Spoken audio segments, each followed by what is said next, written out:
The PS3 was released all the way back in 2006, 20 years ago, but should you buy one in 2026? The PS3 Super Slim, which I've got here, I actually don't mind it, but it cops lots of hate for just this design.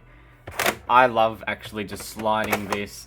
It's actually very satisfying and nice. There are two other models of the PS3, which I'll show on screen now. The PS3 Fat and the PS3 Slim, which are the preferred kind of ones. The Fat was released earlier on and it comes with a lot of less storage, but you can get lucky and some do play PS2 games as well as PS1 games. Whereas only the Slim and the Super Slim I've got here can play PS3 and PS1 games, no PS2 games. The advantage of owning one like this is the storage. This one here that I've got has 500 gigabytes, whereas if you were to look at buying a PS3 Fat, which released all the way in 2006, this one's more like a 2011, 2012 kind of model. This one, 500 gigs. The PS3 Fat, it's only, sometimes in some cases, like 20 to 60 gigabytes. Before I start playing some games and showing you some gameplay, have a think about subscribing. I'm trying to reach 30,000 subscribers by the end of the year, so if you enjoy gaming videos like this, have a think about subscribing. In the last month or so, I've done videos on the Wii U, PS4 Pro, 3DS, and even more than that. And there's lots more to come. We'll be doing a video on the PS4 next. So the first game I'll be playing is Red Dead Redemption, the first one. And I'm going to be comparing my experience on this compared to the Switch 2, which I played on for about 5 hours. That's a great experience. The Switch 2 runs it at 1440p, 60 FPS in docked mode. But let's see how the PS3 compares at 720p, 30 FPS. So before I start showing you some gameplay, this is what the PS3 controller looks like. It's kind of like a toy, nothing special. However, this is what I would do. If this controller annoys me like it kind of does, you can actually connect a PS4 controller. I'll make a video on that, how to do it. But I think you literally just have to plug it in wired and you can actually just play with a PS4 controller. That's pretty awesome. This controller is also wireless, which is a bonus. But Red Dead Redemption on the PS3, it's not the best, to be honest. Like, there's lots of input delay, as you'd expect. And 30 FPS, while it may look smoother on the recording, it more feels like 20 FPS. It just feels like, it kind of feels like, if it'd be playing on a PC, it feels like you've kind of just enabled RTX or something's just wrong with it and you're just pushing your PC to the absolute limit. And, or like, you've ran out of, I don't know how to explain it. It doesn't look too bad though. It is very pixelated, but in terms of looks, this would be fine if it was 60 FPS. This would be a great experience. It just feels like it's running at 20 to 25 FPS. That's my problem. What I just realized as I was spinning around as well, as you can see, motion blur just kicks in once you're spinning around, just so it doesn't have to load as much, and it would absolutely crash if I had to load everything. This kind of looks cool, this shot right now though.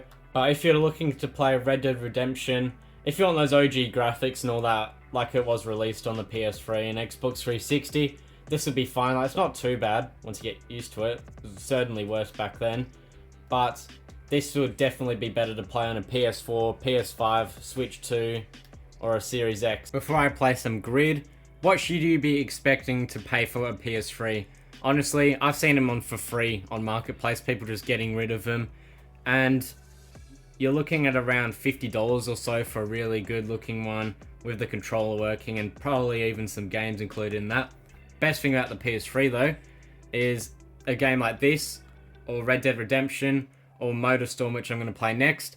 Those games only cost about $5 each. You can find them for dirt cheap. Find 20 games for $10, stuff like that.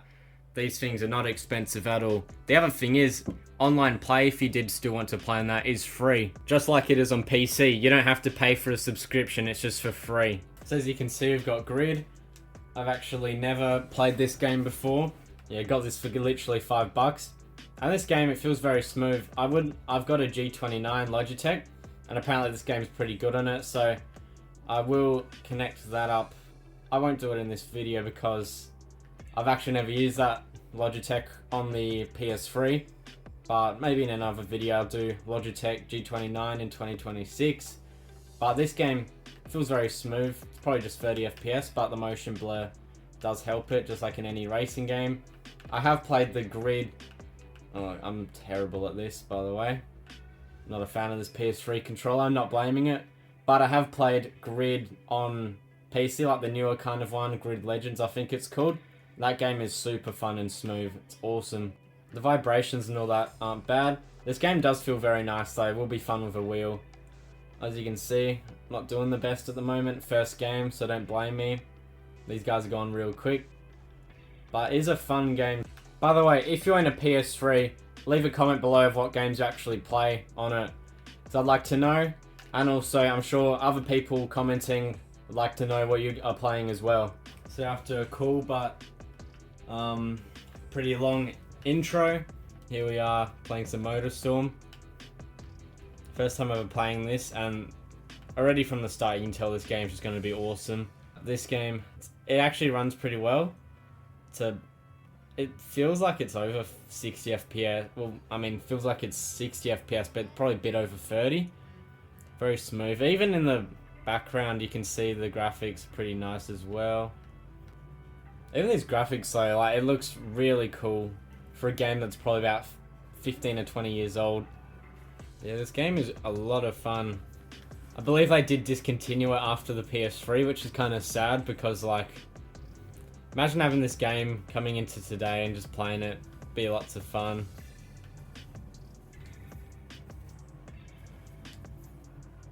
It is kind of like your Need for Speed, but without cars, I guess. It's very cool. I really hope my wheel would work good with this game, because this game would be so fun with wheel. It would be like being at one of those arcade kind of places, playing on that kind of thing where you sit in and just steer, one of those simulation kind of things. It's be very fun with a wheel. Hopefully it supports it. I'll have a look. I'll have it on the screen if it does right now, if this game does, but I really hope it does for my sake. Be lots of fun. So the question is, should you buy a PS3 in 2026? Well, I believe if you were looking for like a retro console, which isn't too retro, if you just wanted to buy real cheap games, then yes, absolutely, it's great. It's just very kind of a fun console. However, I would probably not recommend this for a first console. Look, it would be great, but in my opinion, you should just get a PS4. They pretty much cost the exact same. Maybe PS4 is a tiny bit more, but so many more games on a PS4. And you can just play games like Fortnite, Rocket League, and it's still being supported, well, just for now. Probably by the end of the year, it won't be supported. But in my opinion, PS4 would be the best first console. But these things, if you're looking to kind of, find a retro console like I was saying before, this would be great. Thank you for watching. I've also recently made a playlist with all these videos that I've done about consoles and how they stand up in 2026. I've got videos like Wii U, Switch 2, and 3DS, and even PS4 Pro. So if you'd like to watch that, the playlist is right here.